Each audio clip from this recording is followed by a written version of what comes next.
Hello friends and welcome in my channel. Today we are going to talk about learning to forgive ourselves. Disconnect your mistake from your identity.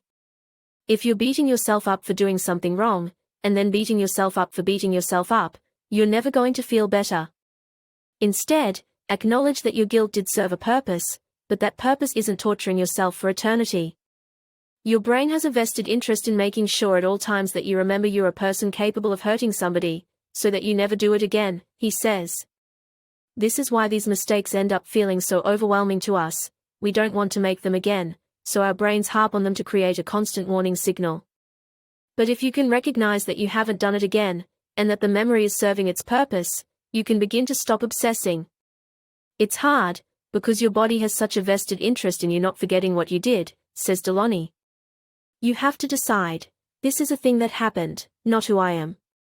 Rather than carrying the fear you'll mess up again around as a constant threat, says Deloney, turn it into wisdom. I learned my lesson, and I won't do that again. Write down your thoughts. Journaling is a powerful tool in all kinds of psychological healing, but here it can be especially helpful. One of the things I suggest when someone is struggling with self-forgiveness is to write down their feelings and demand evidence from them, says Deloney. So you could write down, for example, I am a liar. I am not trustworthy. And then you'd look at that and demand evidence. Ask yourself, are you actually untrustworthy, or did you just do one untrustworthy thing one time? Explore the answer in your writing, by, for example, listing the untrustworthy things you've done. You may find it's a pretty short list, dominated by the memory you haven't forgiven yourself for. My guess is, if that idea is still bothering you years later, you are a really trustworthy person that got caught up in a situation. Once you see that there isn't proof that you are inherently bad, it becomes easier to give yourself grace for your mistake. Learn from your mistake. What's the point of feeling guilty if it doesn't change how you'll respond in the future? If you think you're ready, ask yourself the question, why did your action feel okay in the moment, says Dr. Scott. All of these questions have a lesson behind them and can be a teachable moment. Take care of yourself, mentally and physically. Because guilt is such a visceral feeling, it can manifest in all sorts of painful ways. Emotionally you can feel tense, and have this drive to make things better even if you've already done so, cautions Scott.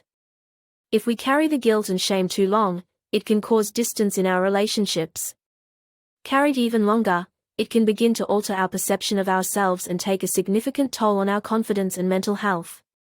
That's why it's important to apologize and forgive yourself as soon as you can, and, if you are having serious trouble moving forward, seek the help of a therapist. Be patient. This might be the hardest part.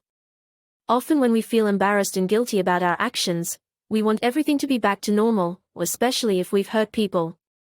But you can't rush your own feelings, and you certainly can't make anyone else move faster on their emotions, either. We're social animals. We need the company of others for belonging, community, and plain old love, says Hendrickson. When we transgress, we acknowledge our mistake by feeling guilty. It's a way of demonstrating empathy, regret, and understanding, and ensuring we will be accepted back into the group. But sometimes we overshoot and flog ourselves to a point that's out of proportion with our transgression. Instead of ruminating in your error, try accepting that there's nothing else you can do to resolve the issue, and press pause on your worrying. Of course, your feelings will still be there tomorrow, but at least they won't have ruined your entire day. Know that punishing yourself is not a form of redemption. I used to think torturing myself with negative and self-blaming thoughts was a way of making amends. I thought it was what I deserved after making a mistake. But, all that led to was wasted time, a disempowered spirit, someone in pain, and no improvement. It was not right to keep the attention on myself and my failure. I realized the better and frankly, the more intelligent thing to do was to get myself together and fix the dent. It's not good for our well-being to be that harsh voice in our heads. There are better ways to right the wrong. Practicing self-compassion and treating ourselves with kindness and understanding can help us let go of negative self-talk and self-blame. Learning to forgive ourselves is a journey that takes time, patience, and self-love, but it can lead to greater self-acceptance and inner peace. Thank you for watching this video, friends. If you like this information, then like this video and share with your friends and comment your opinion about this topic. Don't forget to subscribe my channel to see more this kind of videos.